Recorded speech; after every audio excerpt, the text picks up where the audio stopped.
Sir, Shall we are we, live. shall we start? Yes, sir. Okay, thank you.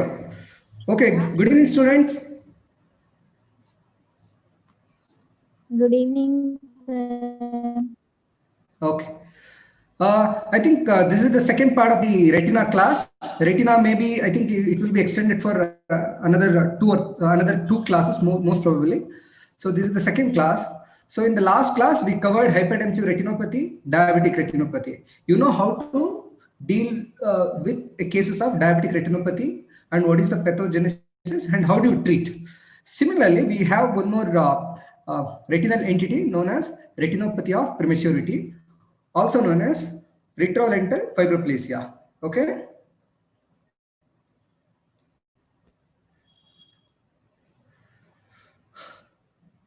Again, this due to prematurity, there will be proliferative retinal disease known as a retinopathy of prematurity or ROP. Okay. So this was first described in almost in 1940 by Mark Terry, one of the what do you call the ophthalmologists. He described what exactly happens in a case of premature baby who are exposed to a high concentration of oxygen. So whenever baby is exposed to a high concentration of oxygen, because in a premature babies, what happens? The temporal part of the retina, okay? Suppose this is the right eye, this is the left eye. Normally what happens in a premature babies, normally if you look at the retina will get the temporal part of the retina, okay? This temporal part of the retina will get vascularized immediately after birth, that is after 36 weeks of gestation. But whenever a baby is premature, suppose the age of the gestational age is less than 32 weeks, what happens? The temporal part of the retina will be avascular. That means that is not vascularized. When a premature baby is exposed to a high concentration of oxygen, okay, that will cause a free radical release, okay, and these free radicals will cause what is known as release of vascular endothelial growth factors. Okay, when these vascular endothelial growth factors are released, this will cause a proliferative retinopathy known as ROP. Okay, so this is the pathogenesis. So therefore, what are the risk factors? If you look at the risk factors, so it's a prematurity. Prematurity, when you say it's a premature, when the gestational age is less than 32 weeks. Okay, that is very important. That is a key factor. The next thing is low birth weight. Okay, the birth weight should be less than 1.5 kilos. And the next thing is when these premature babies who have a low birth weight are exposed to a high concentration of oxygen, then that will cause ROP. So all three factors are interlinked. Okay. So coming to how do you stage and how do you stage the ROP so that we can prevent the blindness. So if you, there are 5 gradings from 1 to 5. To begin with, in the grade stage 1, we call it as a stage 1, 2, 3, 4, 5. In a stage 1, what happens? This is the temporal retina, and this is a which is a avascular, and this is a vascular retina. So there will be a demarcation line formation, which is a flat, which is a white in color. Okay, this is the stage 1. In stage 2, what happens? This flat demarcation line between a avascular and a vascular retina will form a ridge. Okay, will form a elevated ridge, which is not white in color, but it's pinkish in color because of vascularity. That means it's showing a signs of vascularization. So this is the stage 2. Then you have stage 3. What is stage 3? There will be fibrovascular a growth membrane which grows into the vitreous, okay, into the vitreous cavity. That is a extra retinal fibrovascular growth into the vitreous cavity is known as stage 3. Then you have stage 4. What is stage 4? In stage 4, what happens? When this fibrous membrane contracts, which causes the tension on the retina, causing a retinal detachment, okay, which is not total, but it's a subtotal. We call it as a subtotal retinal detachment. Okay, and this can be again subclassified as 4A or 4B. What do you mean by 4A? 4A refers to extrafoveal. Okay, where extrafoveal, that means fovea is not involved, and 4B is foveal involvement is known as a foveal. Subtotal RD involving the fovea is known as a 4B. Okay, these are the stages. Then you have stage 5. What is stage 5? Stage 5 refers to total retinal detachment. How does the total retinal detachment appears? Suppose this is the eyeball. Okay, this is the ag sagittal view. You can make out here. This is the optic disc, right? Normally what happens whenever there is a retinal detachment, the retina will be attached at the disc, okay, and also at the ora serrata, okay. Okay, because there is a fibrovascular membrane which is pulling towards the center, they form like a funnel shaped, okay. This is known as a total retinal detachment, which is funnel shaped, known as a stage 5. Okay, these are the stages. Then you should know there, and these stages can occur anywhere, but you should know what are the zones. Zones are very important in retinopathy or ROP. You should know what are the zones. You have zone 1, 2, 3. Very easy to understand and very easy to remember also. Zone 1 refers to which is centered around the optic disc. Okay, this is the optic disc, right? Around, this is centered around the optic disc, and the radius is twice the distance between fovea and the optic disc. Okay, this is the radius of the zone 1. Then you have a zone 2. What do you mean by zone 2? Zone 2 refers to a ring which centered on the optic disc, and zone 1 which extend up to the ora serrata nasally. Okay, this is the nasal side, this is the temporal side. Okay, so this is known as a zone 2. Then you have a temporal crescent is known as a zone 3. On both the sides you have a temporal crescent shape. The remaining part of the retina is known as a zone 3. That is very important. Then you have, based on where exactly the location of the ROP, it can be graded according to the clock hours from 1 to 12, 0 to 12 clock hours. Okay, that is the extent of the ROP. Coming to some of the different manifestations of the ROP, you know now what are the risk factors. Then you should know what are some of the nomenclature and terminologies.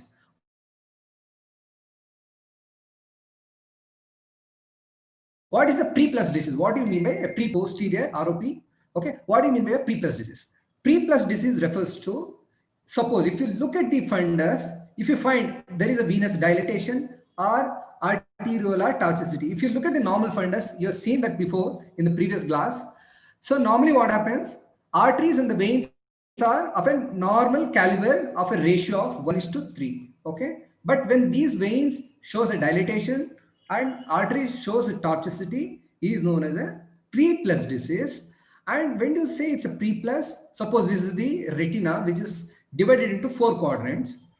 If these abnormalities are seen in less than 2 quadrants, is known as a pre-plus disease. Okay, then you have a plus disease. What do you mean by plus disease? Similar to pre-plus, but it's more than 2 quadrants. Okay, then what do you mean by aggressive posterior ROP? Aggressive posterior ROP is also known as a rust disease. That is also very important terminology. When the entire retinal, all the quadrants are involved, where there will be, you see venous dilatation and arterial toxicity, is known as a aggressive posterior ROP. And these patients, also known as a rush disease ROP, these patient needs to be intervened within 48 hours. Okay, or else they will become permanently blind. So this is very important. Sometimes they will ask you, within how many hours you are supposed to intervene in a case of aggressive posterior APROP. The other terminology is the APROP or rust disease. Okay, so you should know the next terminology is threshold disease. What do you mean by threshold disease? So Suppose you have a stage 1, 2, 3, 4, 5. Okay. Stage 3 is a cutoff. That means if you have a patient having a stage 3, there is a 50% chance that patient the ROP will resolve, and there is a 50% chance that it might progress. Okay, whenever you have a stage 3 disease, remember this. So at this point, if you see a patient having stage 3, you need to intervene. That is the indication. Okay, intervene. That is the indication. So threshold disease refers to a stage 3 disease, and in the zone 1 and zone 2, that is, suppose this is the retina, you have a zone 1 and a zone 2. Okay. When you find a plus disease, that is a dilated tortuous vessels within these zone 1 and zone 2 are known as threshold disease. Okay. Then you have a pre-threshold disease. Now what happens? There is something on a study by ETROP, early treatment ROP. One of the study group said not only in threshold disease, but also if you need to treat when a patient has a pre-threshold changes, that will prevent the blindness. Okay. So therefore, whenever you have a threshold and a pre-threshold, you need to intervene in the form of surgery or lasers. So what do you mean by pre-threshold disease? Pre-threshold can be of two types. One is a type 1, also known as a high risk. Okay, this is a high risk. What do you mean by high risk? In the zone 1, you have, that is in the center. Okay, that is in the center. Within the center, any changes with plus, okay, any stage with plus should be intervened. Okay, again in a zone 1, stage 3, but there is no plus disease. That means there is a fibrovascular growth into the vitreous cavity that needs to be addressed. Okay, then you have in the zone 2. In the zone 2, if you have stage 2 or 3, because this is the most sensitive part and a very important part of the retina, any changes here needs to be addressed early. Then you have peripheral to that is a zone 2. Any changes, that is a stage 2 or a stage 3 with plus disease, again needs to be intervened, because there is always a possibility that it might spread posteriorly. Okay, this is the high risk variety. Then you have something known as a pre-threshold disease. What do you mean by pre-threshold disease? That is one more, there is a type 2. You had one type 1, that is a high risk. Then you have a type 2, that is a low risk. Okay. Simply you remember, type 2 or a low risk refers to without plus disease. Stage 1, 2, 3, between zone 1 and zone 2, if you see zone 1, stage 1, 2, 3 without plus disease needs to be addressed. A simple way to remember. Okay. Low risk without plus disease should be addressed. Okay. Once you know, these are the types of different types of terminologies. Now, what is the treatment protocol and a screening protocol? When do you want to screen and when do you want to intervene? Always remember, there are different books mentioned with different protocol, but a standard protocol you need to remember, and at least for the UG level, you should know these things. Okay. So if the age is less than 27 weeks, you screen the baby, okay, at 30 to 31 weeks of post-menstrual age. Okay, very important. Next, when the age is between 27 to 32 weeks, okay, premature baby which is born between 27 to 32 weeks. Suppose the baby is born at this weeks, then you need to, after 1 month, 4 weeks to 5 weeks postnatal age, you screen the baby, see the fundus. Is there any changes? Look for the ROP changes. Then once the age is 32 weeks, we don't do it, but provided when the birth weight is less than 1.5 kilos, when baby is exposed to high concentration of oxygen, there is always a possibility that the baby might develop ROP.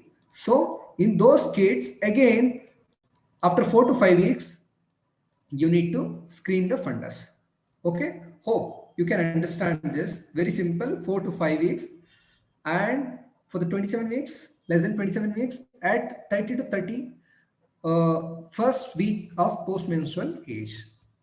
So what are the treatment option you have? I told you, right? Whenever you have a threshold or a pre-threshold disease, you need to intervene. The maybe 30 years back, one of the treatment option was a cryotherapy. Okay, cryotherapy. I think I will cover it when we discuss about some of the what you call instruments in ophthalmology. For timing, cryotherapy refers to freezing the tissue. You freeze the tissue sub-zero, basically minus 60 or minus 80 degrees Celsius, so that the intracellular water becomes crystallized, and that will cause the apoptosis. Simple way. So that will cause the regression of the neovascular membranes. But it had its own side effects, because of which that has been discontinued. Now, currently, the treatment options are laser photocoagulation. Okay, laser photocoagulation should be done whenever till stage 3. Okay, till stage 3 it should be done. Okay, whenever you have a retinal detachment, this doesn't work. Okay, whenever you have a retinal detachment, it should be a proper surgery. Okay, surgery in the form of vitrectomy followed by retinal reattachment. Lasers, there are two different types of lasers which are used. One is a diode laser. Okay, then you have something known as a double frequency Nd:Arg. Okay, Nd:Arg laser, that is frequency double.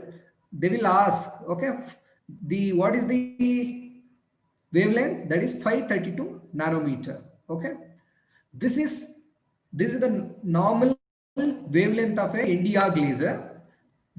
When it is called a double frequency double, it will become 1064. Okay, 1064 nanometer is the frequency doubled Nd:Arg laser, but diode laser has around 514. Okay, this is the, sorry, this is for the argon laser. This is around 810 nanometer. Okay, don't get confused. Diode laser has a wavelength of 810 nanometers. Okay, these are the most commonly used lasers, which is done, that is known as a transpupillary diode laser photocoagulation. Okay, these are the treatment option. So normally what we do, it should be done under sedation or examination under anesthesia. These are some of the photographs you can make out here. There is a demarcation line. Can you see here? This is a vascularized retina. That is a normal retina. But you can make out here, there are vessels are become tortuous. Okay. These are the photographs showing the, once you treat with the laser, how they show the regression. Okay. These are the laser spots which are given at the periphery. Okay, see, can you see this? There is a demarcation line here. This is a before treatment. This is after the treatment. Okay, the vessels tortuosity has been become normal, and there is regression of the tissue, ROP tissue. Okay, similarly, you can make out here, there is a demarcation line after the treatment, how the retina looks. Let us answer some of the questions. Indications for the retinal laser photocoagulations are all except. Okay. So based on the previous class and also from today's class, you should know what are the at least, because this is a PJ question. Sorry to put this question here, but you should know what is Eales disease. Okay, Eales disease refers to a similar. This is again kind of vasculitis. This is the vasculitis, retinal vasculitis. Typically affects the young male. Okay, young male who presents with normally this vasculitis involves only the veins. Okay, known as periphlebitis. Okay, this is known as a periphlebitis. And normally what happens, these patients presents with recurrent vitreous hemorrhage. Okay, these patients present with the recurrent vitreous hemorrhage. Suppose this is the retina. Normally what happens, this never affects the center part of the retina, but always the peripheral part of the retina, and only the veins are involved. Okay, the veins will show, the hemorrhages here, the sheathing of the blood vessels. I will show you the photographs. Okay, maybe next after 5-6 slides I will show you, and you should know this. Again, this will cause, because bleeding, this will cause, and also releases the VEGF, this will cause neovascularization. Okay, known as a neovascularization elsewhere outside the what you call the posterior pole, giving rise to NVE. Okay, so here Eels disease, yes, will require a laser photocoagulation. ROP, yes, we have discussed. What about these two things? Anybody? What is PDR? What is NPDR? Students? Proliferative and non-proliferative diabetes. Okay, good. Okay, what is the answer? Non-proliferation. Yeah. So basically, it's a non-proliferative. Doesn't have name suggests it's a non-proliferative. So it doesn't require any business. There is no role of a laser here. So PDR, Yields disease, and ROP are the actual correct answers, but the question says the except. So the answer is NPDR. Okay. Extraretinal vascular proliferation at rage is, you need to stage the ROP, stage of the ROP. Okay. Extraretinal fibrovascular proliferation at the rage is what stage? Stage 3. They mean, yes, go ahead, no problem. Third stage, option D. Option D. Once again, option? Option D is the last Yeah, option. correct. Very Stage good. 3. Okay. You have a flat demarcation line, then you have a ridge, then you have, the membrane which is extending into the vitreous cavity, then you have a subtotal RD, then you have a total RD. Okay. You should not forget. True about the ROPR, resolves spontaneously in majority of the cases. Laser cryotherapy is used in the treatment. No treatment is needed in majority of infants. Seen in full-term infants with a high flow of oxygen, hyperbaric oxygen is given for the treatment. What is the answer here? It's a PJ question. Option B. PJ question. Go ahead. Option B, sir. B for Bangalore. Laser and cryotherapy. Yes, sir. B for Bangalore. True. Okay. True. So this is the only answer? I think. Okay. Then anybody else? Seen in preterm, full-term infants with high flow of oxygen. Option D. Hey, you mean to say the D is the answer? Okay, in a No, full sir, in term with the oxygen, high flow. high flow. Okay. Maybe. So, okay, let us discuss. I think I forgot to tell you. See, majority of the, if you take 80% of the cases will resolve. Okay. Resolve spontaneously, doesn't require any treatment, but only 20% of the cases will have some sort of problem. Okay. So majority, there will be what you call the recovery, 80%. If you have 100 patients having a ROP, 80 cases will recover, but 20 will have some sort of morbidity. Okay. But so this is the true answer. Resolve spontaneously in majority of the cases. Laser and cryotherapy is used in the treatment. Yes, that is a correct answer. No treatment is needed in majority of the infants. Yes. Okay. Seen in full-term infants with high flow of oxygen. So your question, you have a doubt regarding this. Hyperbaric oxygen is given for the treatment. Yeah, definitely this is ruled out, isn't it? Okay, that is totally contraindicated. So you have, the confusion regarding seen in full term infant with a high flow of oxygen. See what happens. I told you, right? There are risk factors: a low birth weight, prematurity, okay, and high oxygen exposure, isn't it? So it's a full term baby. When the baby is full term, that means the retina will be vascularized. Okay, here the culprit is the prematurity. Whenever there is a prematurity, the temporal crescent of the retina will be avascular. That will cause, whenever that part of the retina is exposed to high concentration of oxygen, that will produce proliferative retinopathy. Okay, so when there is a full term baby, there is no question of avascular temporal retina. Okay, that will be normally vascularized in a full term infant. So that is ruled out. Understood? Student? Huh? Okay, good. Yes, sir. Okay. A 28-week boy born to eclampsia mother with respiratory distress syndrome treated with surfactant and developed sepsis at 2 weeks. He is suspected with ROP. Screening for a ROP should be done at how many weeks postnatally? Okay. Here at 28 weeks. So it's a baby, 4, premature baby. Huh? Go ahead, student.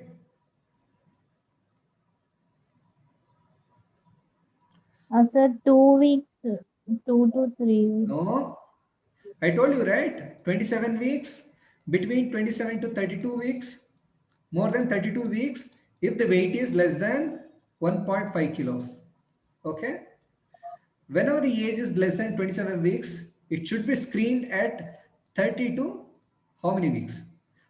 At least 30 to 32 weeks post menstrual age. Okay. If the age is less than 27 weeks. Between 27 to 32 weeks, it should be between 4 to 5 weeks, isn't it? So this will fit into this category. So the answer should be 4 weeks, isn't it? Understood, students? Yes, sir. Okay. Retinopathy in a neonate is due to, you have option. This was asked in PJ 2000. So what are the options? Option A and B. Very good. Excellent. So it's oxygen, the premature baby who is exposed to a high And concentration of prematurity oxygen, less that is than very important. 1.5 weeks. Yeah, good.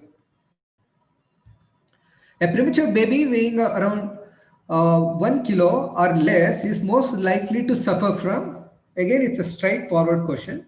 So if you look at this, a cataract or glaucomas, okay, these are normally what happens because of so many reasons, but you should know it can be idiopathic, especially if you look at the cataract, majority is idiopathic, okay, then it can be genetic, or it can be because of systemic illnesses. Okay, so ROP is purely an acquired condition. Okay, due to, again, due to extrinsic factors. One, because of low birth weight, and also because of prematurity. Apart from that, oxygen. Okay, again, a retinal detachment is, we are not seeing any patient having, born with retinal detachment, isolated retinal detachment. Normally doesn't happen. Usually it's acquired conditions. Okay, what is the treatment for a threshold ROP? Students?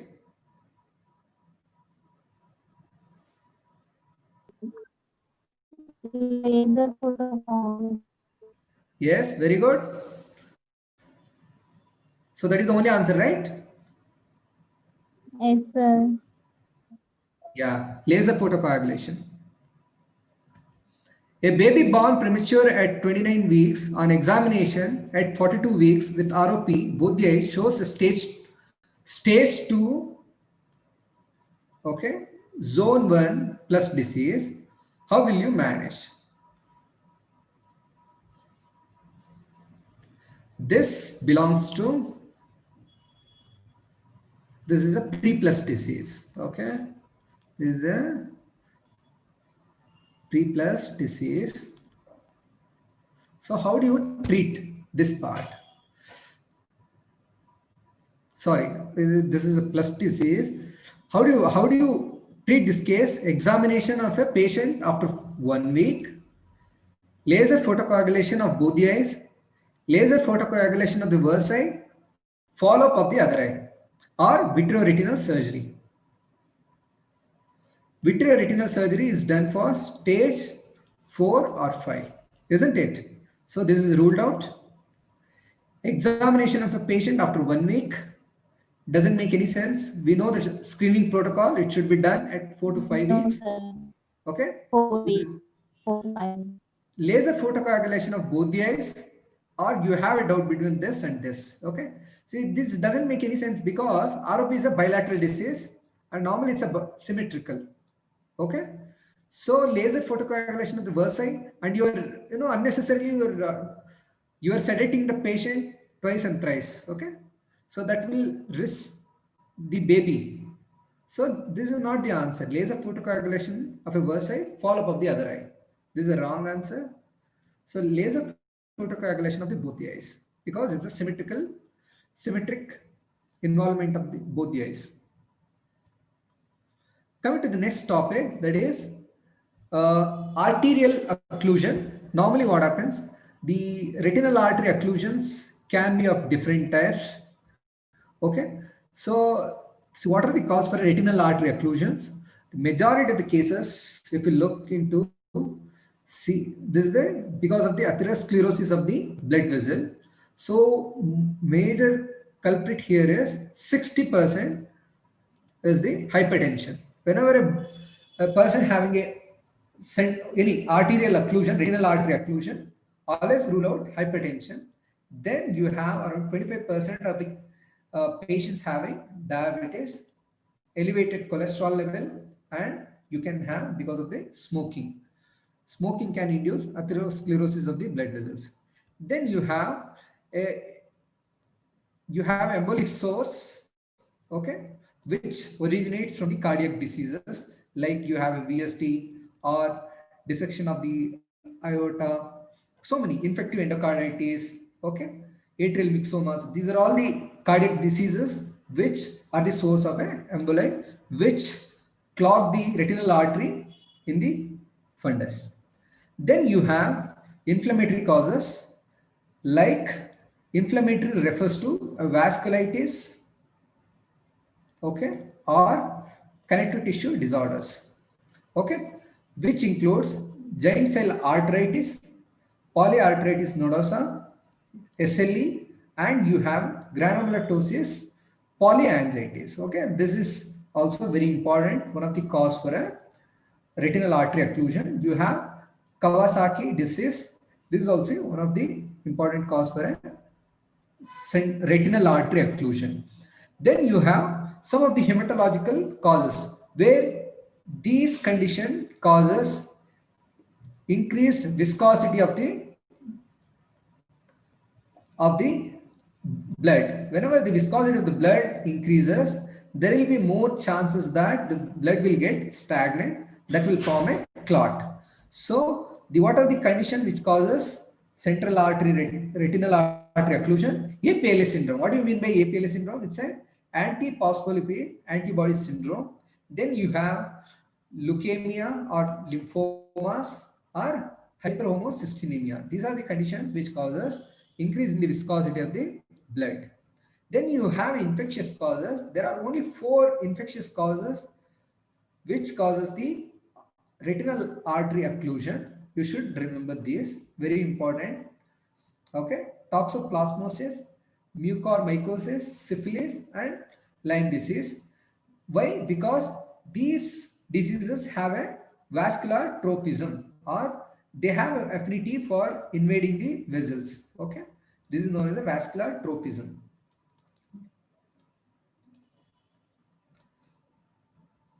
So you have only 2 drugs which causes the retinal artery occlusion. One is oral contraceptive pills and cocaine. And also sometimes what happens, a raised intraocular pressure due to any causes can cause, retinal artery occlusion. When the IOP is more than 50 to 60 millimeters of mercury, okay, they have, the possibility, there will be always chances that the retinal artery can get occluded. Okay, you should be very careful. Then sometimes because of a trauma and also a migraine, okay, also one of the known cause for retinal artery occlusion. So what are the clinical presentation? Whenever a patient having retinal artery occlusion, it's a true emergency in ophthalmology, okay, and patient needs to be, intervened within 90 to 100 minutes, okay, one should not forget. Okay, possibly if patient is little bit late within 24 hours, you need to do something for these patients. Okay, within less than 24 hours, you need to intervene. Very important. And these patients will present with sudden painless loss of vision. Okay, always remember they will sudden painless loss of vision, and they will have on examination they will have RAPD. Okay, RAPD refers to, what is RAPD? Students, anybody? Recurrent Third semester or intern exam going? Anybody? relative afferent pupillary something. Defect. Good. The Okay. relative afferent pupillary defect. Yes, of course. Correct. Because retina is the first order neurons. Okay. Retinal, you want to be more precise, it's a ganglionic cell layer. Okay.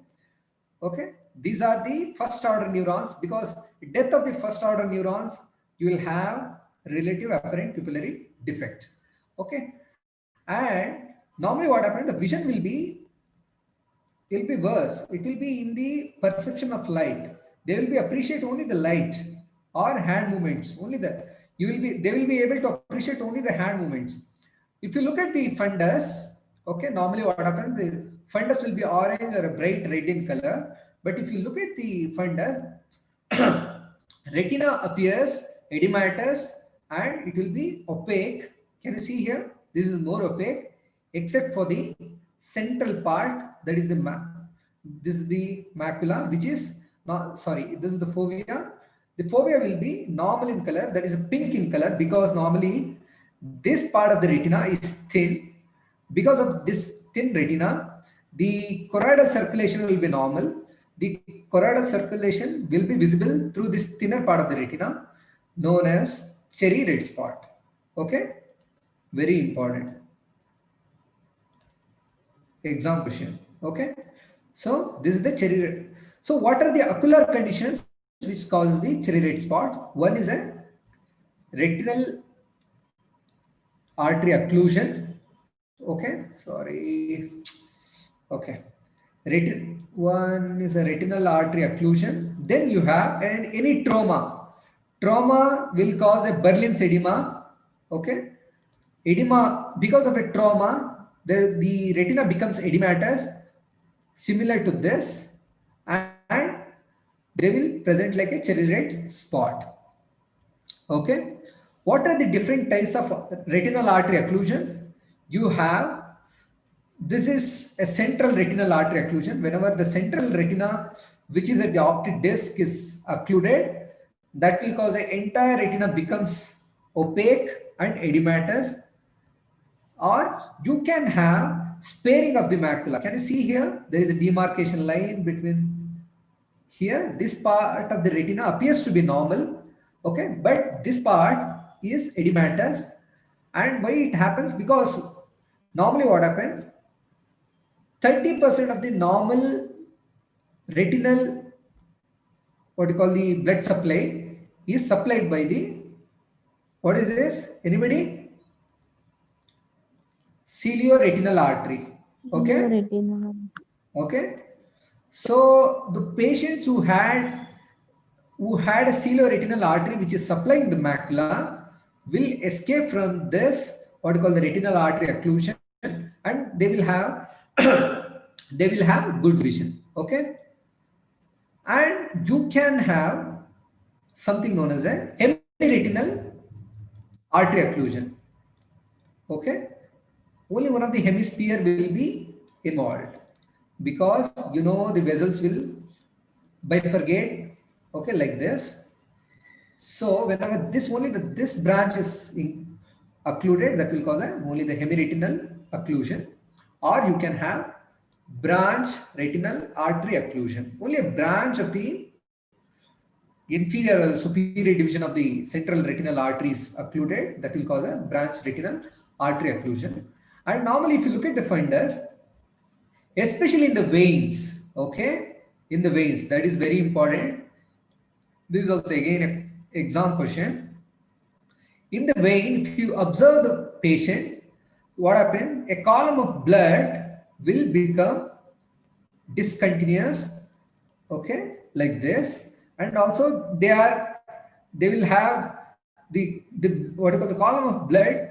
In between there will be a clear area, okay. This is known as a cattle truck appearance, okay.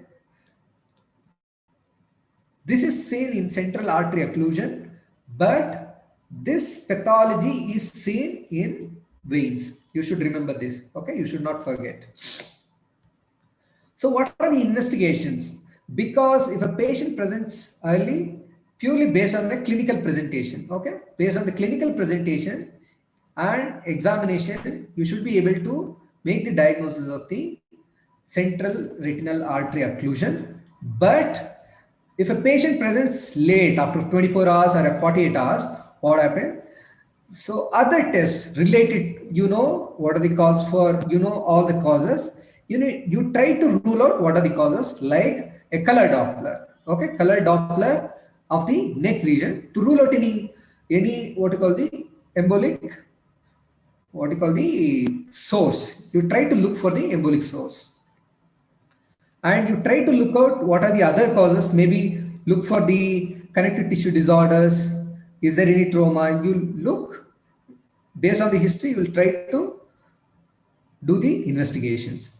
So how do you treat these patients? Okay, if suppose a patient presents within 90 to 100 minutes, patient presents immediately. Okay, if you make a diagnosis, if you look at the RAPD, there is a RAPD, patient has a very worse vision, then you give a digital massage. Okay, this suppose the eyeball, you have blood vessels here, right? Suppose a digital massage will try to dislodge the embolus so that it moves distally. Okay, that is one of the theorized treatment. Then you have paracentesis. What do you mean by paracentesis? You make entry into the anterior chamber, you drain the fluid out of it, okay, from the anterior chamber. That is known as a paracentesis, to reduce the pressure. Okay, I told you, right? Sometimes if there is a elevated IOP, so you try to reduce the IOP either by draining the fluid out of the anterior chamber, digital massage, or you can start the patient on anti-glaucoma medication. Anti-glaucoma medication, usually it's a oral tablets. When you talk about anti-glaucoma medication, it should be oral tablet, that is acetazolamide. Okay, you should know these things. This is the tablet. This is a carbonic anhydrase inhibitor.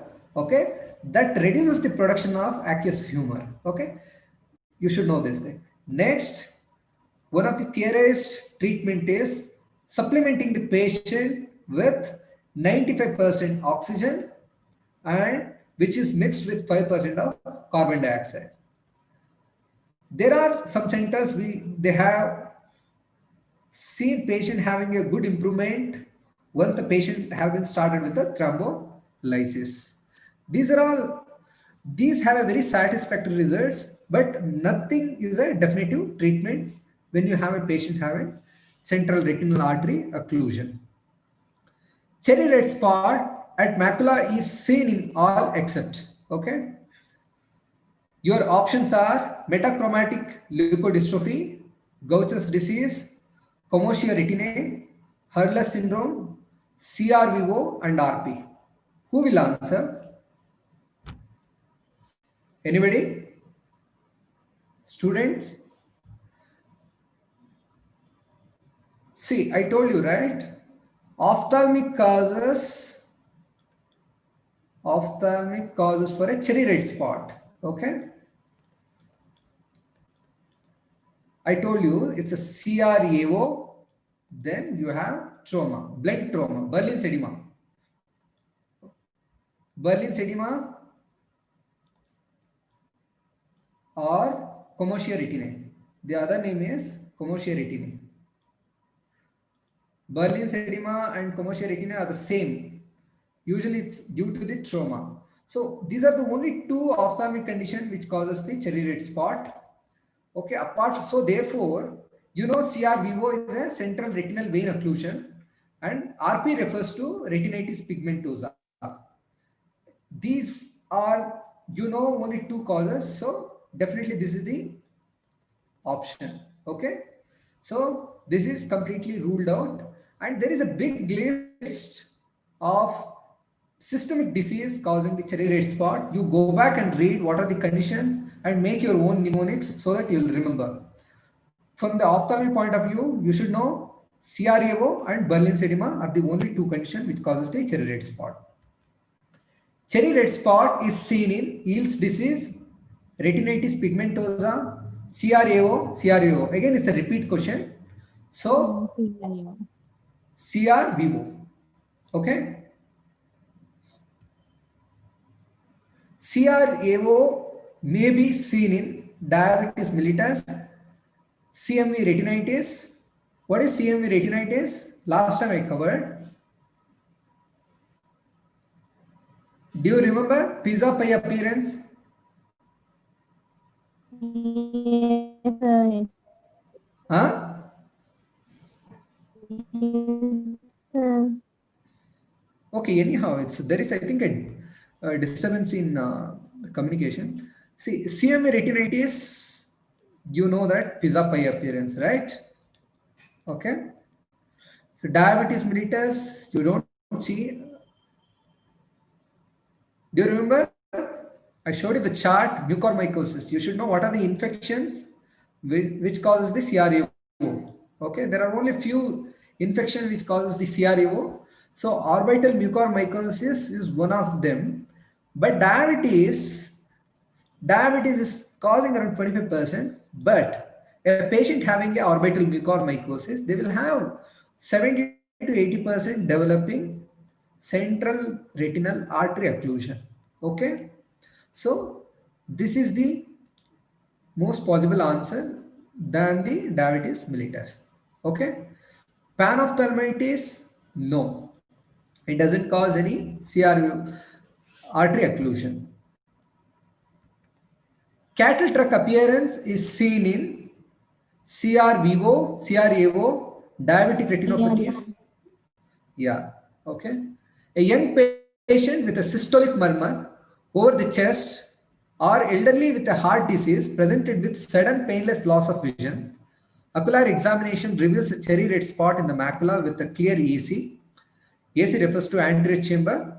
With perception of light, your diagnosis is CRAO, CRBO, macular choroiditis with infective endocarditis, central serous retinopathy. Okay, this is again you will CRAO. escape because it's a holiday exam. So CRAO is the answer. But again, the question has been set so cleverly. So if you look at the retina, okay, any choroiditis refers to any, you know, the choroidal inflammation then followed by the wound formation. Again, this appears to be dark pigmented, looks like a cherry red spot. When it becomes darker than the surrounding tissue, it looks like a cherry red spot. So see how they have framed the question. On fundoscopy examination of a patient of a giant cell arthritis who had a history of sudden and painless loss of vision 2 days back. Surgeon finds the orange reflex. He also notices a segmentation of blood column in the vessels. These vessels are and patient has suffered from. What is your diagnosis? Student? Retinal veins and CRAO. Yeah, Option D. yeah, good. retinal Okay. veins and CRAO. There is always a tendency that you will make a mistake. Cataract tract appearance, it's seen in CRAO, so maybe it will be in the artery. No, you should remember this. This will be the vein. The cataract tract appearance is seen in the vein, and which is commonly seen in CRAO. Following are seen in CRAO except gradual loss of vision, headache, sudden loss of vision, retained central vision. What is the answer? This question was asked in PJ 2008. What is the answer? Yeah, good. Why? It's a, it's a true emergency, Sudden right? loss of vision It's a true in emergency. CRAO. Within, Yes, sir. if you within 90 to 100 minutes, if you don't do anything, the retina will permanently will get damaged and this ganglionic cells will die. Okay. So the gradual loss of vision is the correct answer in this question. Next, coming to the next, it's a vein occlusion.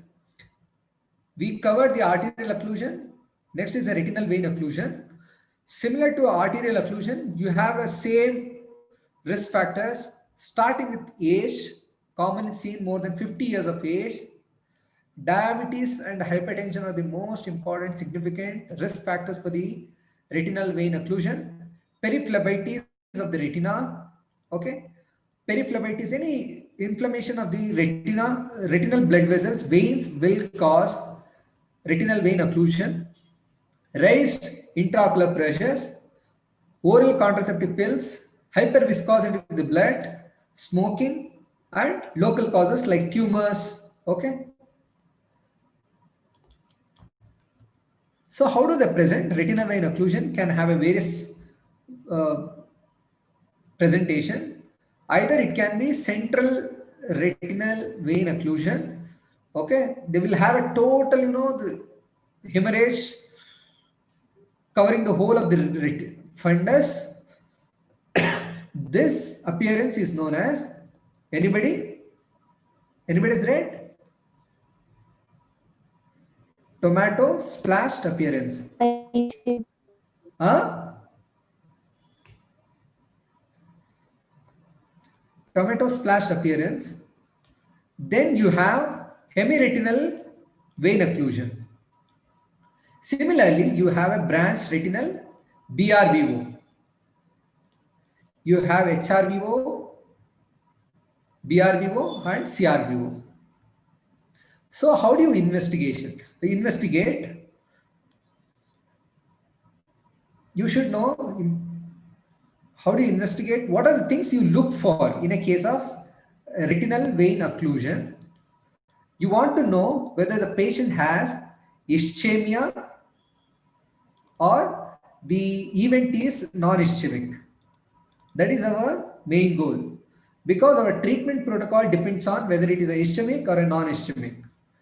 Okay, to rule out whether it is ischemic or non-ischemic, we go ahead with the OCT, optical coherence tomography. Then you do fundus fluorescein angiography.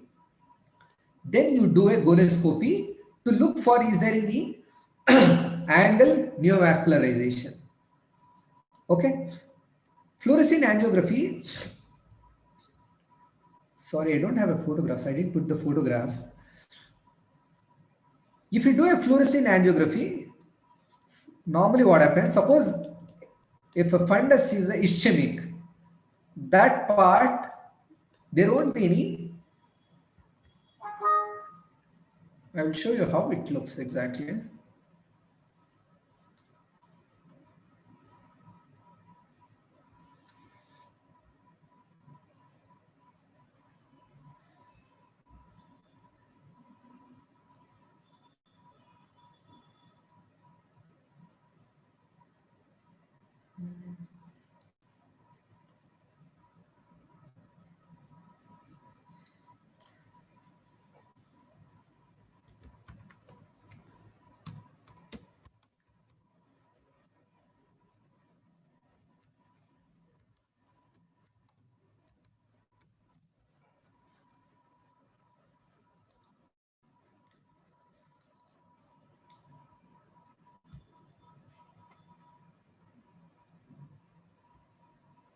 Can you see here?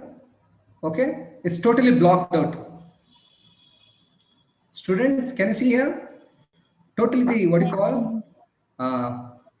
Normally what happens? The retina will get stained, but this is a ischemic retina. Totally becomes black. That means this part of the retina is not taking any contrast.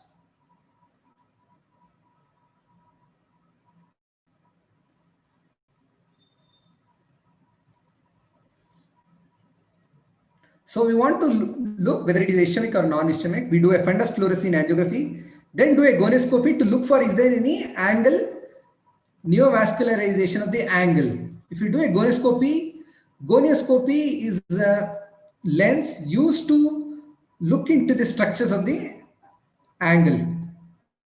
Okay, so you do a gonioscopy, you will come to know whether the patient has an angle neovascularization or not.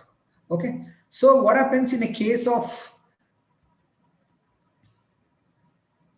in a retinal vein occlusion, there will be, suppose if a patient has a ischemic retinal vein occlusion, that will elaborates or releases vascular endothelial growth factors that will cause neovascularization. And you should know central retinal vein occlusion is one of the most commonest cause for a neovascularization.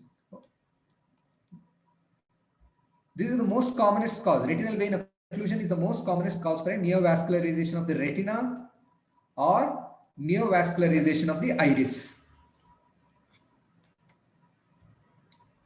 So the treatment, how do you treat these patients? You look for the macular edema. You look for the macular edema because vascular endothelial growth factors are released. This will cause, these are inflammatory and the blood vessels will become leaky, that will cause retinal thickening, fluid collection of fluid pockets in the retina. Whenever there is a macular edema that is detected from the OCT, that needs to be treated with anti-VEGFs. Anti-VEGFs in the last class I have covered, right? You have ranibizumab, you have, what else you have? Avastin, okay? Then you have Ozurdex. This is a dexamethasone. These are all the treatment modality for a macular edema. Whenever you have a neovascularization, whenever there is a neovascularization of the retina or iris, then you need to do pan-retinal photocoagulation. That is the treatment. Photocoagulation of the retina will destroys the new blood vessels and reduces the morbidity. So I covered Yil's disease. Can you see here? This is the whole picture of the fundus. Central retina appears to be normal. The peripheral retina shows the phlebitis with hemorrhage with sheathing of the blood vessels, and vessels are sclerosed here. Can you see here? White line. These are sclerosed and sheathing of the blood vessels. So neovascularizations are commonly seen in diabetes mellitus, Yil's disease. You have, especially if you look at BR vivo is the most commonest cause than the CR vivo for neovascularization of the iris. Okay, then you have sickle cell retinopathy. Okay, you know, in a sickle cell anemia, you have, you know, the these abnormal RBCs will clog the blood vessels, small blood vessels, that will cause a gangrene. Similarly, in the retina, that will cause ischemia, that will give rise to neovascularization. These are the most commonest causes for neovascularization of the iris: diabetes, Yil's disease, BR vivo more than the CR vivo, sickle cell retinopathy. Okay, these are the most commonest cause. Other rare causes you have central retinal artery occlusion is a rare cause for neovascularization. Similarly, you have ROP. Again, this is a rare cause. These are the rare causes, but these are the main important cause for NVI. Retinal neovascularization is seen in all except diabetic retinopathy, Eales disease, retinitis pigmentosa, ROP, CRAO, and CRVO. This question was asked in PJ 2009. Anybody? Students?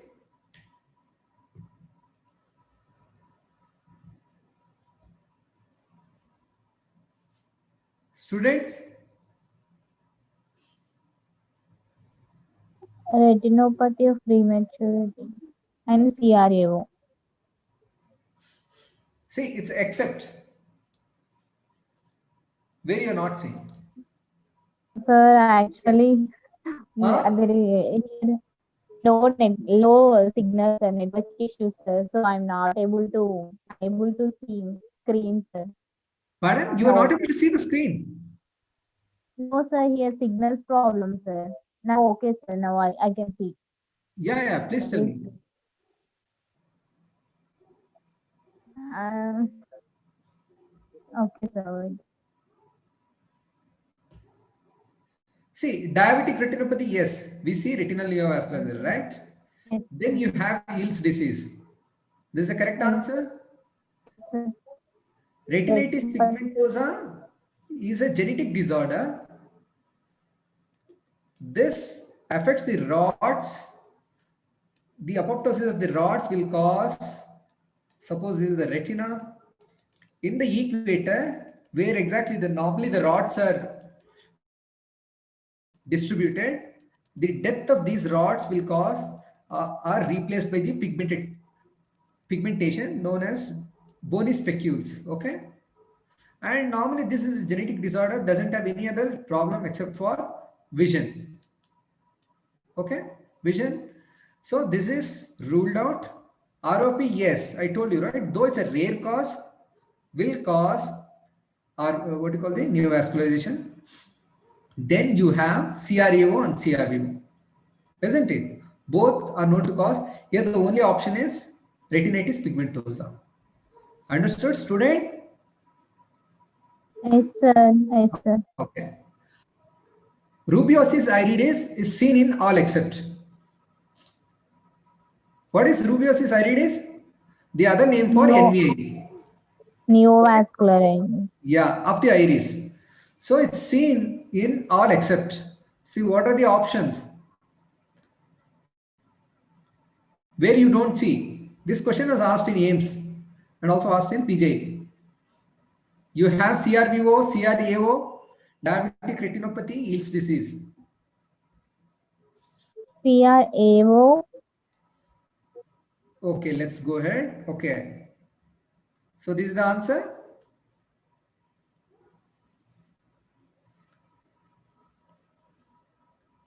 This is the correct answer. Okay. So this is seen in CRO is the one of the most commonest cause. Diabetic retinopathy, yes. Eales disease, yes, but not in. This is the rare cause. Next, the next topic will be choroidal neovascular membrane, also known as CNVM. Choroidal neovascular membrane. So normally what happens, you have a retina, this is the retinal tissue, then you have RP cells, okay, retinal pigmented epithelial cells. Below that, you have a Brooks membrane, elastic membrane. Below this elastic membrane, you have a vascular choroid, okay. Whenever any breach in this Brooks membrane will cause a blood vessels seep through this and they will form a network and form a membrane known as choroidal neovascular membrane. And this break in the continuity of the Brooks membrane can be because of so many reasons. Can you see here? This is the choroid. This white structure is nothing but a Brooks membrane. Whenever there is a breach in the continuity, this membrane proliferate below the RP cells and form a membrane, like a greenish. Normally, if you look at the active membranes, they'll be green in color. Can you see this? This is a green in color. When they bleed, they will be red in color. Okay. So what are the causes for choroidal neovascular membrane? It can be because of degenerative changes. The most common degenerative causes are, what is ARMD? Age-related macular degeneration. Age-related macular degenerations can be of two types. One is a dry and wet. And dry doesn't cause a CNVM formation. It's only the wet form is known to cause CNVM, choroidal neovascular membrane. Then you have myopia. Not all myopias will cause CNVM, but myopia more than 6 diopters are known to have stretching of the retina, choroid, everything, even the sclera. Because of the stretching, they will have a degenerative changes. Okay. Normally, what happens? A person having more than 6 diopters of refractive error, minus 6 diopters of refractive error, they will have a degenerative changes in the retina. Whenever there is a degenerative changes, that will cause a CNVM membrane formation. Then you should know something known as an angioid streak. What do you mean by angioid streak? In angioid streaks, it's a entity where what happens, this Brooks membrane becomes brittle due to deposition of calcium. Okay. Calcium deposits, whenever the calcium deposits, they become very hard and brittle. So any kind of trivial trauma can cause a rupture, and that will result in CNVM membrane formation. These angioid streaks are very common in Ehlers-Danlos syndrome. You should know these things. Okay. Then you have pseudoxanthoma elasticum. These are the most important causes for angioid streaks. Then you have trauma. Any kind of blunt trauma to the eye will cause a choroidal rupture. That will cause CNVM formation. A laser. Person undergoing a laser. If you do laser in a wrong way, that will cause, that can damage the choroid, that can produce CNVM formation. Any inflammatory conditions, any inflammations affecting the choroid, forming a choroiditis patches like a sarcoidosis, toxoplasmosis, or a presumed ocular histoplasmosis, where you see histospots. Spots are nothing but punched out lesions. I covered in the last U80s class. So sarcoidosis, plasmosis, presumed ocular histoplasmosis. A choroidal retinopathy due to various causes will cause CNVM formation.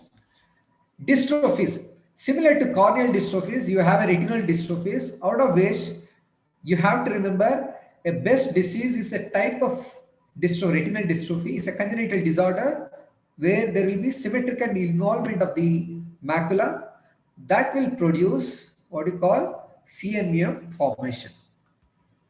So how does it look? If you look at the fundus, can you see here? This is a degenerative changes.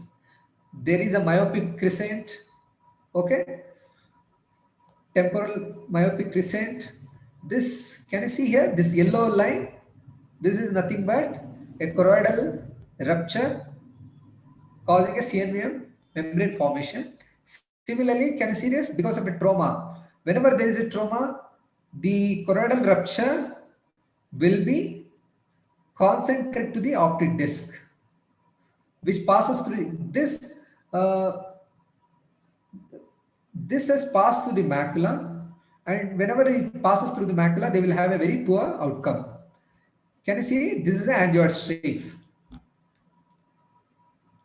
Angioid streaks.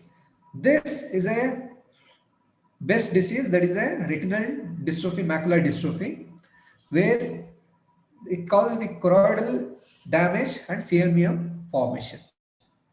Choroidal neovascular membranes are associated with all except. This was asked in 2008. What is the answer, students?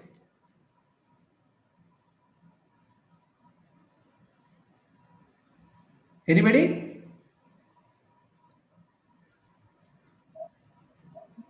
Hypermetropia.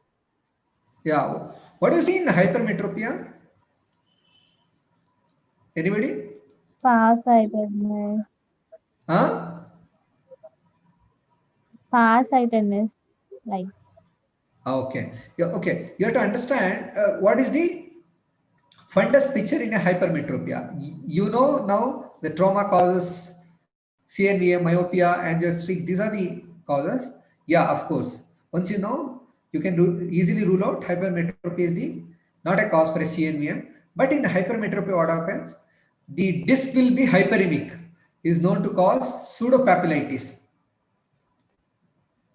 Sometimes they will ask you, what is which condition causes pseudopapillitis? So it looks like the patient is having inflamed optic disc known as a pseudopapillitis. You should remember this. So here, hypermetropia doesn't cause CNVM, but only the myopia which causes the CNVM. This is the last topic for the day: central serous retinopathy. So, what is the central serous retinopathy? As the name suggests, there will be only the central part of the retina is involved. There will be localized retinal detachment involving only the macula, and below the retina, the detached retina, there will be collection of the serous fluid. So a localized retinal detachment with subretinal serous fluid accumulation. So what are the causes?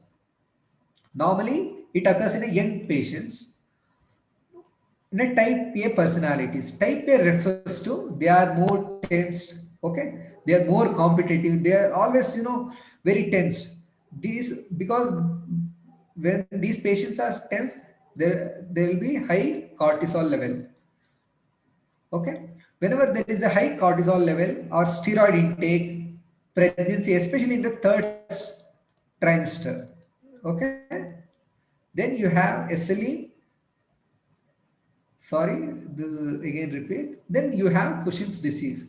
So what does it happen exactly? What is the pathogenesis of central serous retinopathy? Exact cause is not known, but you should understand. Suppose this is the retina. Suppose this is the retina. Below this, you have what you call RPE cells. Okay. What is the function of RPE cells? RPE cells are the metabolically very active cells. They pump out the fluid out of the retina into the choroid. Okay. So due to any reasons, due to unknown reasons, where the patient is having a high level of steroid or a cortisol in the blood, will cause known as a reversal of the polarity. Okay, reversal of the polarity. That means the RP pumping the fluid from retina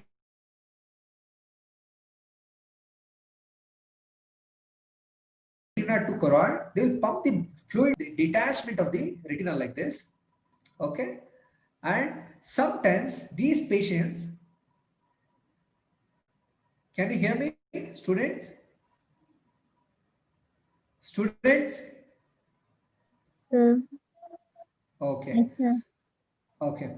So sometimes what happens? These RP cells can get detached from the normal site, known as PED. PED refers to pigmented epithelial detachment. Okay, they will get detached. So how do we look? If you look at the photographs, you will understand. This is the 20D plus 20D doctor indirect ophthalmoscopy examination. So shows, can you see here? It's a bulged out lesion. Okay, it's a well demarcated compared to the surrounding retina is bulged out. Similarly, you can make out here, well demarcated, but this part of the retina is elevated. Okay, this is the elevated retina is a detached, locally detached retina known as a central serous retinopathy. So if you do imaging, how does it look? This is the OCT picture. This is the OCT picture. You can make out here. This is the neurosensory retina, which is detached. There is a collection of the fluid here. This is the RP cells. Okay. If you do fundus fluorescein angiography, whenever suppose there is any pigmented epithelial detachment, a fluid oozes through. Fluid containing the contrast will oozes through this hole known as smokestack appearance. Okay, smokestack appearance, which is typically seen in central serous retinopathy. This is a PED. Can you see this elevated? This is the RP cells, which is elevated here, known as a PED, pigmented epithelial detachment.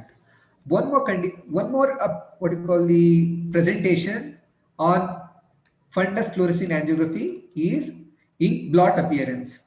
Whenever there is a PED, the fluid will start accumulating. That will over the next few seconds, this spot will become enlarged, known as a ink blot appearance.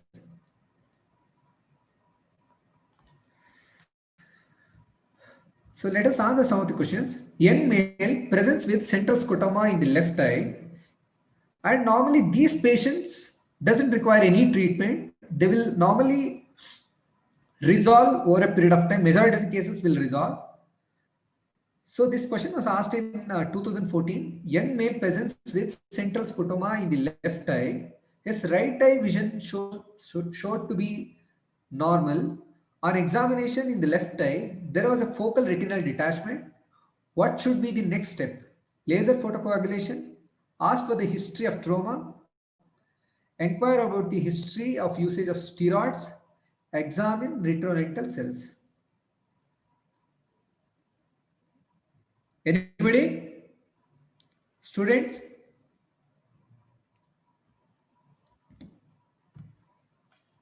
Students? Sir, What do you think it's is the answer?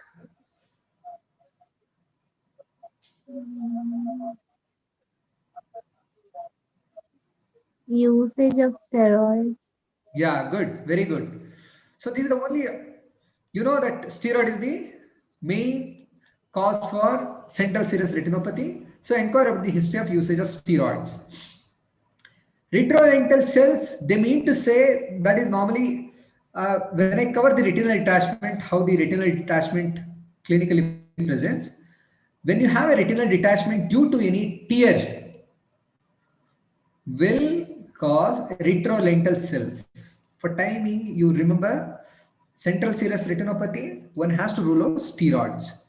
Laser photocoagulation definitely is not going to cause any central serous retinopathy.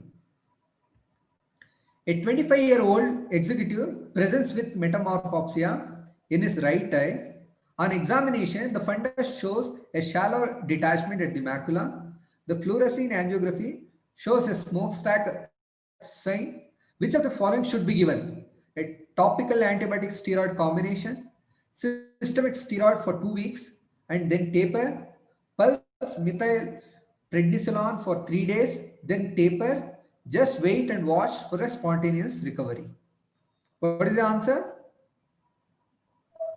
Option 4, Yes, very good. I told you, right? steroids are Almost 90% of contraindicated. the cases will resolve spontaneously. You don't have to do anything. So this is the answer. All the other options are actually contraindicated because steroid is the main risk factor for developing central serous retinopathy. A young adult presents with sudden painless loss of vision. He recovered spontaneously within 3 months. Most likely cause of his blindness is central serous retinopathy, macular hole, myopic crescent, vitreous hemorrhage.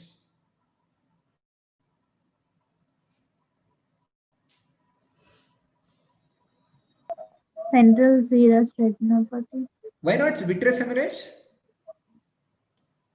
Right? Hemorrhage. That is also one of the cause for a sudden painless loss of vision, isn't it? Yeah.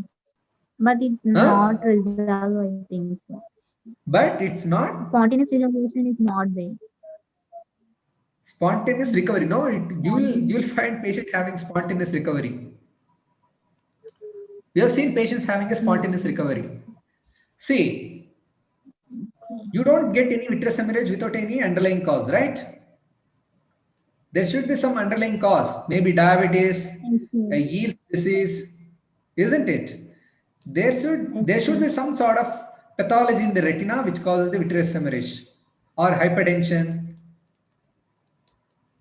Okay, so a young adult, we presume it to be a normal, healthy adult. So it's a central serous retinopathy. They will have a spontaneous recovery within 3 months. What about macular hole?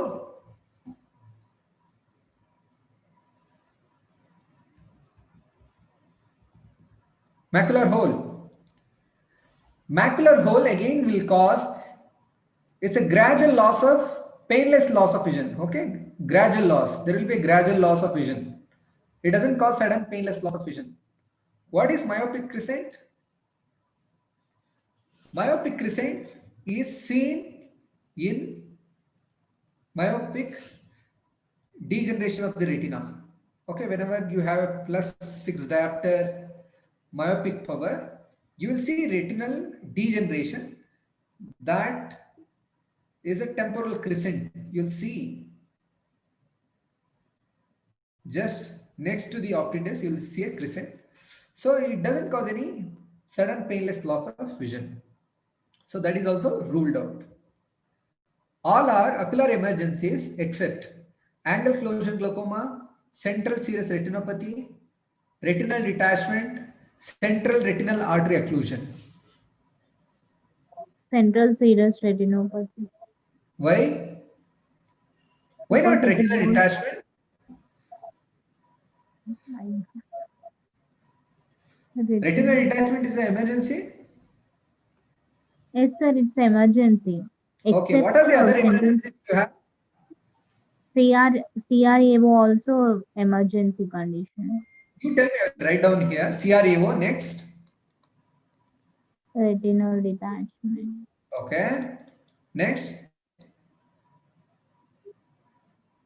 Next, what else you have? Angle, Huh? angle Okay. closure blocking. You told everything. Angle closure glaucoma. Then what else?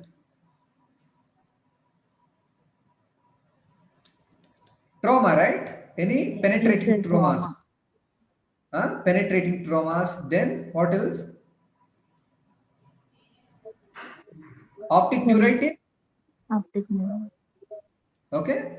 These are all the emergencies. A true emergencies. And you should know what are painless, what are painful. Okay.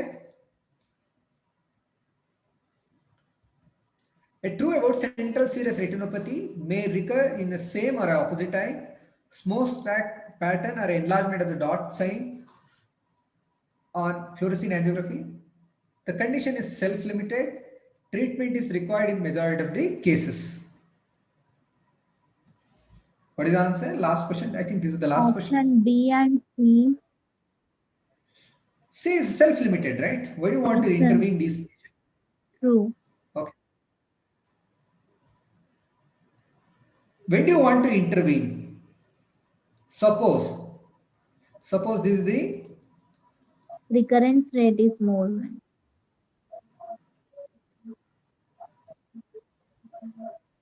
suppose you have a, what you call central serous retinopathy, but you have a PED here, pigmented epithelial detachment, that is causing the leakage of fluid into the subretinal cavity. So we do a laser, the PED which is not within the 500 micron meter. That is, what is fast?